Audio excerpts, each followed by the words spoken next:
Aquí estamos en el segundo bloque con un tema realmente muy importante y en este momento terrible no solo en nuestro país, en muchos lados, ¿no es cierto? Hoy estamos con Claudia Teodori.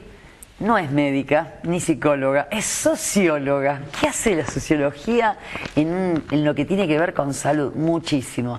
Un honor tenerte, un gusto. Realmente es muy importante la visión interdisciplinaria cuando hacemos las cosas en medicina y en todo, ¿no es cierto? Ella trabaja en el Hospital Álvarez. El Hospital Álvarez es referente, red en violencia en la Ciudad Autónoma de Buenos Aires, por lo tanto la experiencia es muy amplia y además tiene una gestión en salud, una máster en gestión en salud y es docente de la UBA. ¿Qué más puedo decir? Es docente también del curso de médicos generalistas del Colegio de Médicos Distrito Cuarto y un montón de cosas más, pero no vamos a perder el tiempo porque me parece tan interesante el tema para que nos cuentes un poco. Vamos a hablar, dijimos, de violencia doméstica, pero ¿qué es diferencia y qué es violencia doméstica? ¿Qué es violencia de género? Todos escuchamos esto, ¿no? No, esto es violencia de género, violencia... ¿Qué significa cada una de estas palabras? Bueno, gracias por la invitación. Sí, el tema de las definiciones en cualquier problemática es central y siempre tiene que ver con cierto enfoque ideológico, ¿sí?, que hay detrás de él.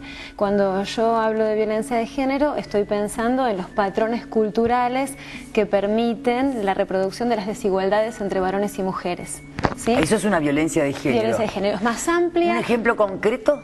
Y puede ser tanto dentro del ámbito del hogar como a nivel laboral. La violencia laboral hacia las mujeres es una forma de violencia de género.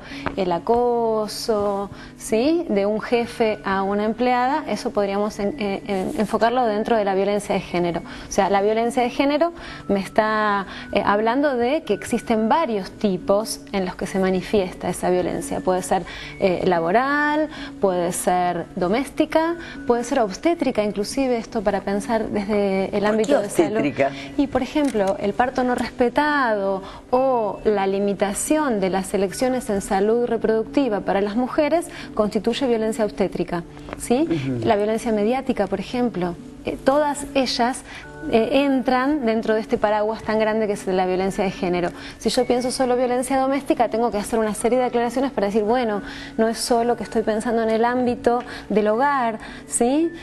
Cuando hablo de violencia familiar pasa lo mismo, tengo que pensar cómo esta familia no es solo la que refiere a consanguineidad, sino que habla también de vínculos que pueden tener que ver con la convivencia o no, pueden ser parientes o no, pueden ser noviazgos violentos, ¿sí? Entonces todo tiene que ver desde dónde lo defino. ¿Por qué una persona llega a que tenga a una persona al lado que esté produciendo violencia? Hablando de violencia que puede ser psicológica, física, de muchos tipos, porque no solamente es violencia si me pegan, es violencia si me insultan, es violencia si me denostan, ¿no? Si me bajan la dignidad, digamos, de alguna manera.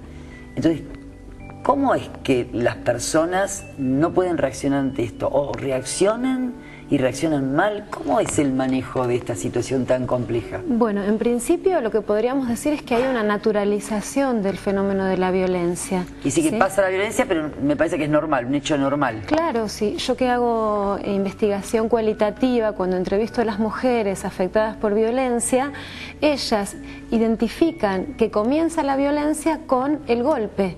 Pero previamente a esto hay toda una situación que muchas veces tiene que ver con el aislamiento prolongado, con justamente este deterioro de la autoestima creciente que viene arrastrándose desde hace 10 o 15 años. Y ellas identifican que empieza la violencia cuando hay un detonante que puede ser una infidelidad del compañero o alguna situación puntual referida a la crianza de los hijos. Entonces ese es el momento en que detona por ahí la violencia física, pero la otra violencia viene arrastrándose de mucho antes, inclusive desde los noviazgos. Vos hablas de violencia de ellas. ¿Hay violencia de ellos?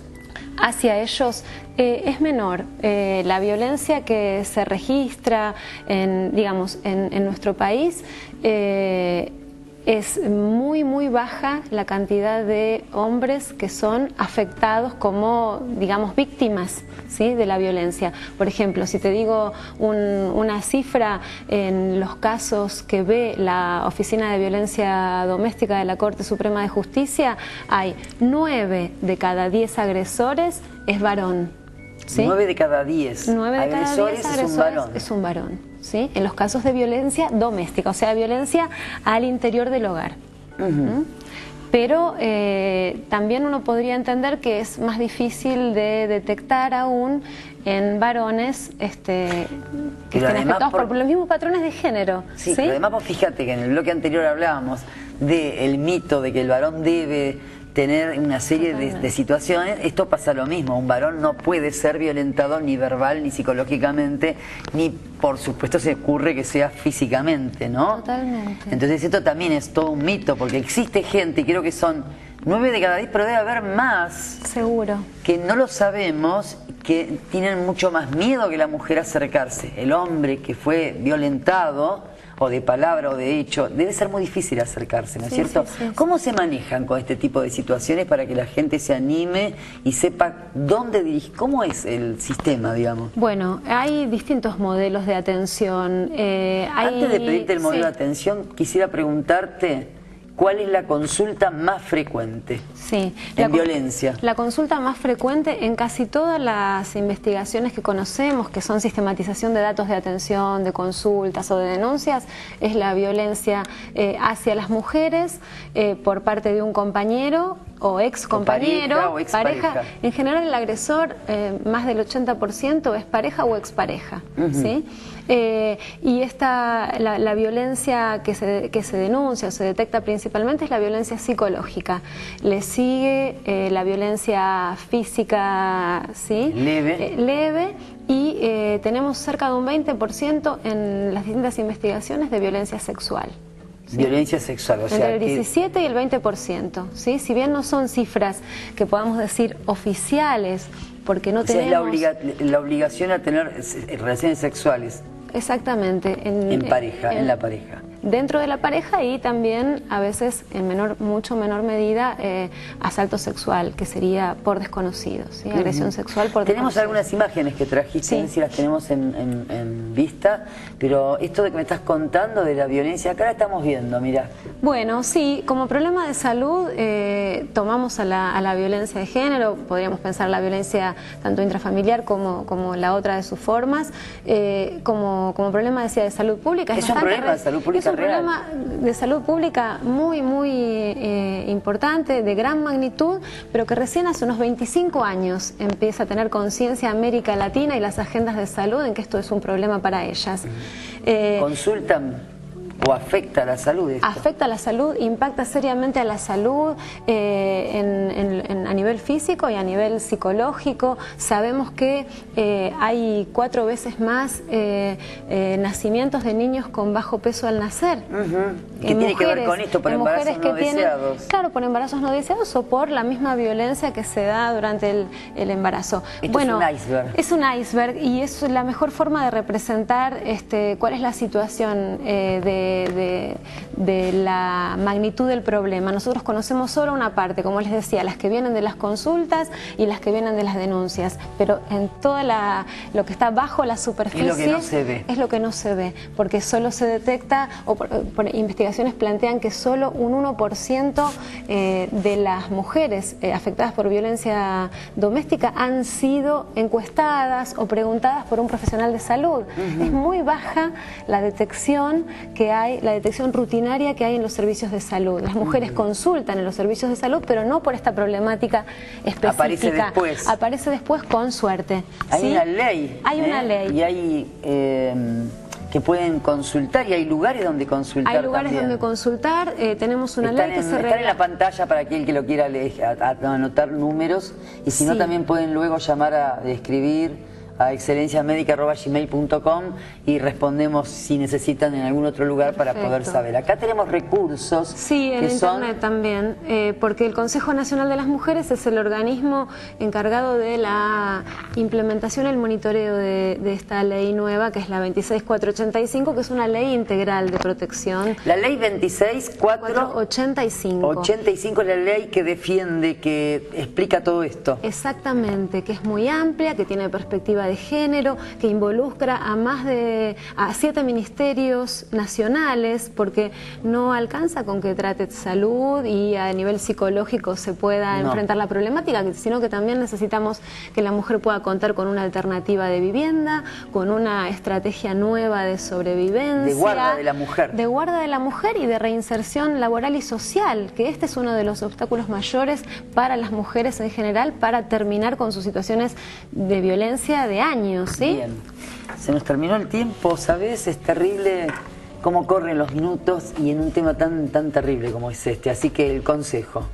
Bueno, el consejo es: se puede resolver, siempre con ayuda. La violencia no se termina de un día para el otro mágicamente, sino que se necesita de recursos especializados, de redes sociales de contención y de una sociedad que abra los ojos y vaya de a poco modificando ciertos patrones culturales. Se nos terminó el tiempo y esto creo que queda claro a todos. Todos y todas consulten al primer lugar que encuentren, donde haya un centro de salud, donde haya un hospital, donde haya cualquier lugar, ustedes se acercan y consultan. Es importante tomar conciencia. Se nos fue el programa, realmente te agradezco enormemente, esperamos contar contigo. La investigación en este tema es muy importante, debemos seguir con la comunicación a la gente. Muchas gracias por estar con nosotros y nos encontramos el viernes que viene a las 22:30 acá en Excelencia Médica. Muchas gracias.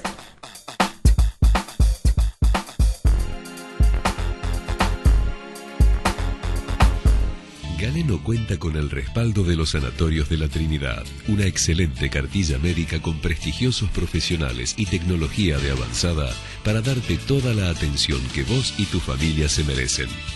Galeno es un mundo de calidez y servicios, estés donde estés. Elegí Galeno 220, 330 o 440. Galeno, siempre pensando en vos. La Clínica de Ojos cuenta con un alto nivel profesional y la última tecnología para el cuidado y prevención de la salud ocular. Cirugía con láser de miopía, hipermetropía y astigmatismo. Cirugía de cataratas con implante de lente intraocular. Tratamiento con láser, eliminando así la dependencia de los anteojos.